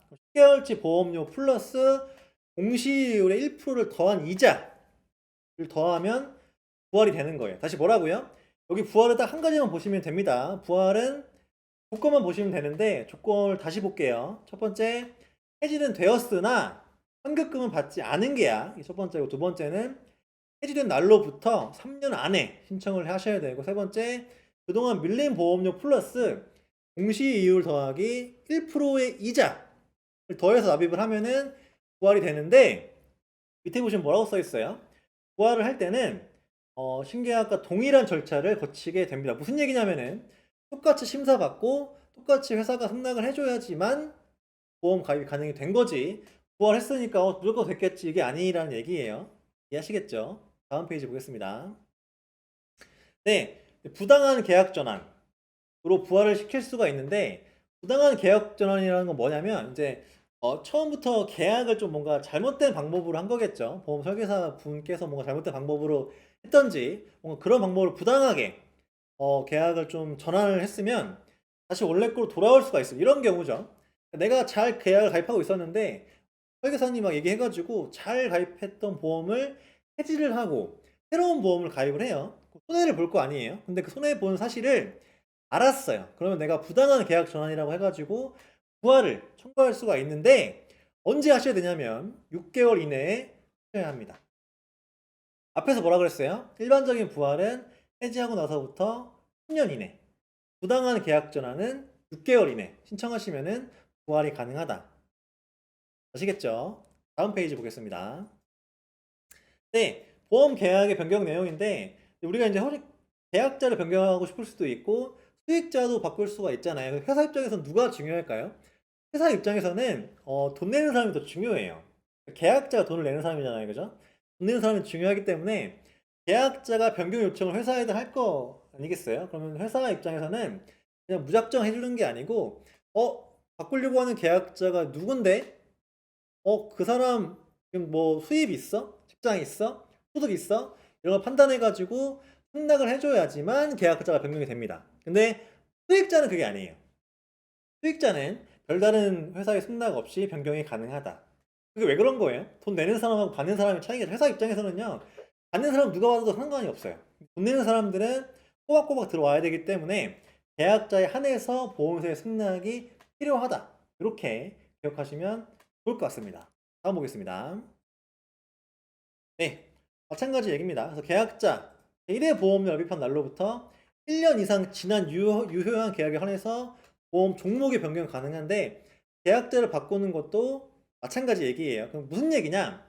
1년이 지났어요. 사망보험을 가입했는데 1억으로 가입을 했어요. 1억에 대한 보험료가 50만 원이었습니다. 근데 내가 돈을 내다 보니까 50만 원 비싼 것 같아요. 뭔가 사업도 좀 잘 안 되는 것 같고 자녀한테 더 들어가는 것 같고, 그래서 이 1억에 대한 보험료를 5천으로 줄이고 싶어요. 보험료도 50만 원에서 25만 원으로 줄어들겠죠. 그걸 뭐라고 하냐면 감액이라고 합니다. 감액. 액수를 깎았다는 얘기예요. 감액이라고 하는데, 지금 그 감액한 만큼의 금액을 뭘로 지급하냐면 해지 환급금으로 지급합니다. 그러니까 바꿔보면 무슨 얘기예요? 감액한 부분은 해지한 걸로 본다, 이런 얘기가 되겠죠. 근데 반대로 증액은 가능할까요? 내가 1억 가입했었는데 뭔가 좀 2억으로 가입하고 싶어. 그럼 내가 기존의 보험을 가지고 증액할 수 있을까요? 증액은 안 돼요. 증액은 안 되고, 증액하고 싶으시면은 새롭게 보험을 따로 가입을 해야 됩니다. 포인트 가입하고 나서 1년이 지나야 된다. 두 번째, 감액만 되고 증액은 되지 않는다. 세 번째, 감액한 부분은 환급금으로 지급이 된다라는 거. 세 가지 포인트 꼭 기억해 주세요. 다음 보겠습니다. 네, 계약 해지랑 철회. 그래서 사실 연금보험에서 연금이 개시 전에 얼마든지 해지가 가능하고요. 사망을 보험금 지급 사유로 하는 사망보험의 경우에는 피보험자가 언제든지 서면동의면 이제 종이로 하는 거예요. 철회가 가능하다는 거 기억하시면 좋을 것 같아요. 다음 페이지 보겠습니다. 네, 소멸은 이제 일정 기간을 두고 청구하지 않으면 그러니까 보험금이든 환급금이든 보험료든 그 소멸 시효가 딱 있습니다. 소멸 시효라는 거는 언제까지만 우리가 해야 된다. 그런 게 소멸 시효인데 어려워요 말이. 보험금 청구권, 보험료 반환 청구권 쭉 보시면 어렵잖아요. 근데 우리가 기억하기 좀 쉬울 것 같아요. 왜 그러냐면 위에 3년인데 밑에가 2년이잖아요. 그죠? 뭐만 2년이에요? 보험료 청구권만 2년이죠. 이제 이렇게 나오겠죠. 다음 중 소멸 시효에 대한 기간으로 맞지 않은 것은 1번 보험금 청구권, 2번 보험료 반환 청구권, 3번 보험료 청구권. 정답 몇 번일까요? 3번이겠죠. 그죠? 보험료 청구권만 2년이니까 이것만 기억하시면 보험료 청구권을 제외하고 전부 다 3년이구나. 이렇게 기억하시면 될 것 같아요. 다음 보겠습니다. 네, 보험 계약 연령. 그래서 이제 보험을 가입할 때 그 사람의 피보험자겠죠. 피보험자가 몇 살인지. 우리나라 나이로 하면 좋은데 보험 나이라고 따로 존재를 하고 있어요. 어떻게 계산을 하냐면 이제 계약 일자 빼기 생년월일을 뺍니다. 만약에 계약 일자가 2020년 8월 10일이었어요. 근데 제 피보험자 생년월일이 1990년 1월 10일이었습니다. 빼면은 30년 하고 7개월이 나오잖아요. 그죠? 근데 위에 보시면 6개월 미만 끝수는 버리는 거고 6개월 이상 끝수는 올리는 거예요. 7개월이면 6개월 이상 끝수니까 올리는 거겠죠. 30년에서 1년 올리니까 31년이 이분의 나이가 보험 나이가 된다는 거 기억하시면 되고, 만약에 그러면 계약 일자는 똑같은데 똑같은 생년월일이에요. 근데 그 생일만 1월 10일이 아니고 7월 10일로 바뀌었어요.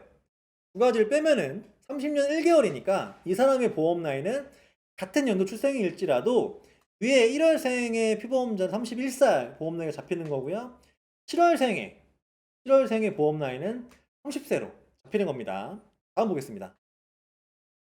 네, 보험 계약 대출은 저희가 흔히 약관 대출이라고도 표현하죠. 그래서 해지환급금 범위 내에서 내가 필요할 때 필요한 만큼 대출할 수 있는 게 보험 계약 대출이고요. 만약 보험 계약 대출이 있는 상황에서 내가 계약을 해지한다. 환급금이 있고 대출금이 있겠죠. 환급금에서 대출금을 뺀 만큼을 차감 지급한다. 이렇게 기억하시면 되고요. 약관.